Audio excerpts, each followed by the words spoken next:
अच्छा, fourth chapter में आपने क्या पढ़ा है? कोऑर्डिनेट सिस्टम पढ़ा हुआ है। कोऑर्डिनेट सिस्टम में क्या होता है? एक एक्स एक्सिस होता है and second is y axis. ये एक्स एक्सिस ऐसे है, ये वाई एक्सिस होता है, ठीक है। ये हमारा आपका, इसको लिखते हैं हम x axis and the other is called y axis. We take the point on it, हम नंबरिंग करते हैं 1 2 3 4 -1 -2 -3 and here y is 1 2 3 4 okay. और यहाँ पे क्या करते हैं? -1 -2 -3 -4 and so on। You know students, इस कोऑर्डिनेट्स में किसी पॉइंट की पोजीशन निकालते हो, हम निकालते हैं। सपोज यहाँ पे x कितना है? x 2 है, y कितना है? 1।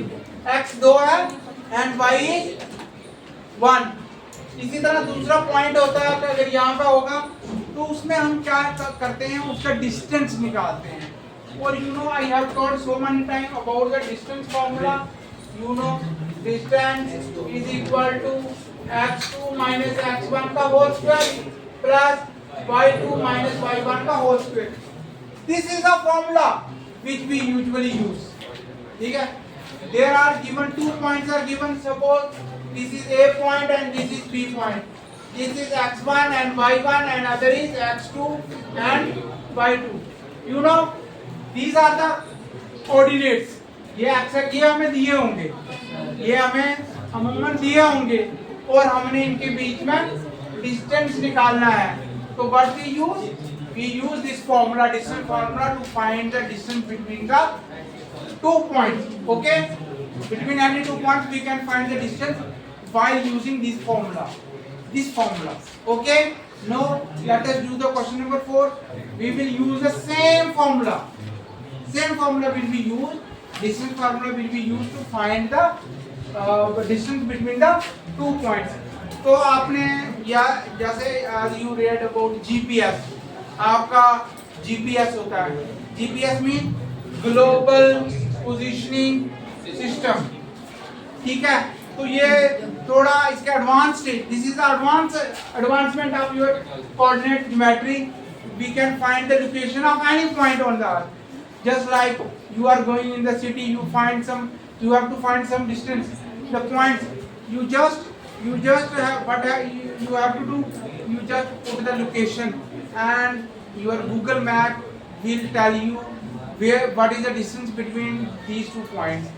How this use it uses the coordinate। ये advancement stage है।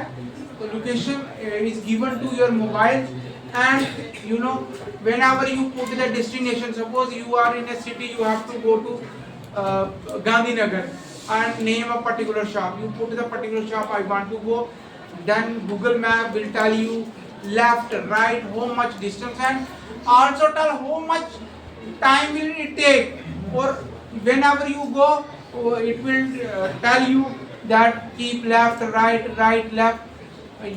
whenever your destination is reached, then it will tell that your destination is reached. So this is also advancement of this GPS use। we have you in SST you have read about longitude and latitudes। you suppose over earth is this, okay, this is spherical earth है, तो उसमें हर एक यहाँ पे longitude और latitudes हैं और हर एक पे points हैं। ये दिस अब मेरे को कोई बता सकता है अगर मेरे को यहाँ की लोकेशन फाइंड करनी है, how I can find it? I can find it while using photograph है geotag photo. whenever you take photo, the photo will show you the location where you are standing, and Google map, if you will see in your Google map, your home will be displayed। पूरा home आपका अपना घर दिखेगा, छत कैसी है वो भी दिखेगा गूगल मैप पे, कभी देखना आप। सो all this is possible due to this coordinate geometry। this is the important and 7th chapter of your it carry आपको 10 marks का है। you should only we have a distance formula, एक section formula, only 2 formula। there are also other surface area and volume where 8-9 formulas are given, but here you just have to use just one formula. Okay, any question regarding this coordinate geometry you can ask me, otherwise I will move to the question number 4. Okay, take one and question number 4. What is question number 4? Check whether 3 points are given or vertices of isosceles triangle. You know what is isosceles triangle? Triangle having 2 equal sides, जिसकी 2 साइडें equal हो उसको हम क्या कहते हैं? Isosceles triangle. जिसकी तीनों हो इक्विलेटरल, जिसकी कोई भी नहीं हो उसको स्क्लेन triangle. So let us draw. I will draw the first of all diagram of circle. Suppose this is the circle. ये A है, ये B है, and this is C. And A point is given to us as 5 minus 2. B is 6 and 4. And third 7 minus 2. These are the points location. A की location, B की and C की. हाजिया, we should concentrate here. ठीक है. अब हम AB के BC and AC के बीच में डिस्टेंस निकालेंगे. ठीक है. Then you will see that. देखो चाहे इम्पोर्टेंट नहीं है, मेरे को सब्जेक्ट इम्पोर्टेंट है. ओके, इसलिए आप ध्यान से देखिए. अच्छा, आप distance, I will show the distance. ये पड़ेगी सर पे, इधर ध्यान. Distance AB is equal to square root x2 minus x1 का whole square plus y2 minus y1 का होल स्क्वायर. ओके, सो हम क्या करेंगे? ये x1 y1 है क्योंकि पहला पॉइंट क्या है? 5 2 और 6 4 है. ठीक है. आप देखोगे, आप यहाँ पे 6 minus 5 का होल स्क्वायर प्लस ये आएगा y2 और इसके साथ माइनस है और माइनस फॉर्मूले का है. माइनस फॉर्मूले का क्या हो जाएगा? प्लस का होल स्क्वायर. ओके, 5 से ये 1 का स्क्वायर प्लस 6 का स्क्वायर, ये आएगा 1 plus 36 square root 37. This is what we have find the first distance between the A and B.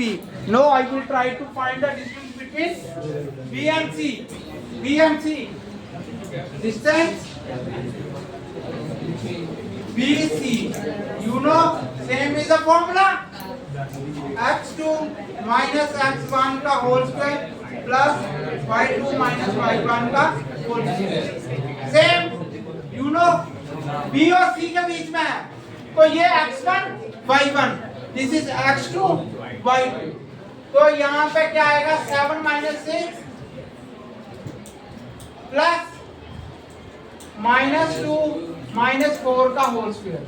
तो 7 से 8 निकला तो 1 का स्क्वायर प्लस -6 का स्क्वायर. हमेशा याद रखना, माइनस का स्क्वायर जब करते हैं हमें क्या मिलता है? पॉजिटिव वैल्यू मिलती है.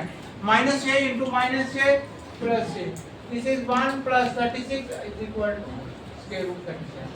This is what दोनों पहली दो लाइनों का डिस्टेंस सेम आ गया है ना. अगर तीसरी का सेम आ गया तो इक्विलेटर है, अगर नहीं आया तो फिर ये क्या है? आइसोसेलेस है, क्योंकि दो साइडें इक्वल हो चुकी हैं. Now we will find the distance between CA. Distance AC का लो या CA का लो, it will be same. So I will show CA. CA की तरह. तो x1 y1 x2 y2. तो same. First of all I will write the formula x2 minus x1 का square plus y2 minus y1 का क्या? ये देख, मैं पूछ लूंगा आपको क्वेश्चन. This is what. अब आपको पता है x1 y1, ये आएगा 5 minus 7 का whole square and then we will have sign up plus y2 क्या है? -2. तो ये आएगा -2 और इसके पास भी माइनस है, माइनस माइनस क्या हो जाएगा? +2 का whole square. This is you know 7 से 5 गए -2 का स्क्वायर प्लस 0 का स्क्वायर। 2 का स्क्वायर इज यू नो 4। 4 का स्क्वायर रूट क्या आता है? इट इज 4 का स्क्वायर रूट क्या आता है? 2 आता है। Now you see that the distance between the first two line is same and the third is different. Third is 2 and the distance between first two is you know under root 37 and under root 37. दो साइडों का distance same है तो it is isosceles triangle. Yes हम करेंगे। Yes बड़ा सा लिखेंगे। Yes it is an isosceles triangle. Isosceles triangle. Okay? Isosceles triangle है ये? Yes sir. Any question? No sir. Write down. क्या पता जिसने चाय वो चाय पी रही हो, चाय में भी टाइम लगेगा, हमारा काम निकल जाएगा। चलो याद है what we have to do. अच्छा आप same question same isosceles triangle तीन साइडेड है, आप कोऑर्डिनेटर में आ गया, सेम क्वेश्चन है। What you have to do, just जैसे आपने डिस्टेंस पहले निकाला वैसे ही डिस्टेंस आप निकालना, कोई फर्क नहीं है। तो इसमें क्या है, आपको चार डायग्राम दिए, कहते हैं कौन सी कोऑर्डिनेटर है। देखो कोऑर्डिनेटर यूजुअली जो यहाँ पे है कोऑर्डिनेटर वो होती क्या है, कोई बता सकता है मेरे को? Any four side figure is called coordinator. और बेसिकली कोऑर्डिनेटर दो तरह की होती है, एक जिसकी कोई साइड इक्वल नहीं उसको कोऑर्डिनेटर कहते हैं, जिसकी अपोजिट साइड इक्वल हो उसको क्या कहते हैं? रेक्टेंगल। क्या कहते हैं? रेक्टेंगल। और जिसकी सारी साइडें इक्वल होती हैं उसको क्या कहते हैं? और डायग्राम क्वेश्चन नंबर 6 में डायग्राम दी हुई है, सेम आपने क्या करना है मैं बता देता हूँ आपको। ए बी सी और डी कितनी डायग्राम बनाइए कर देंगे अगर करना वो डायग्राम है ना, ये थोड़ी सी बात है। अच्छा अब ए का है -1 -2, B is 1 0, C is -1 2 and D is -3 0। ये चार पॉइंट गिवन है, आपने क्या करना है, ए बी के बीच में डिस्टेंस निकालना है, बी सी के सी डी और डी ए के बीच, चारों के बीच में डिस्टेंस निकालना है। और उसके बाद देखना है अगर तो कोई अगर दोनों सामने वाली साइड इक्वल है तो रेक्टेंगल है, अगर सारी इक्वल है तो स्क्वायर है, अगर कोई भी इक्वल नहीं है तो क्या है? कोऑर्डिनेटर। तो ये काम आपने करना है। This is what you have to do. Okay, any question you want to ask? No sir.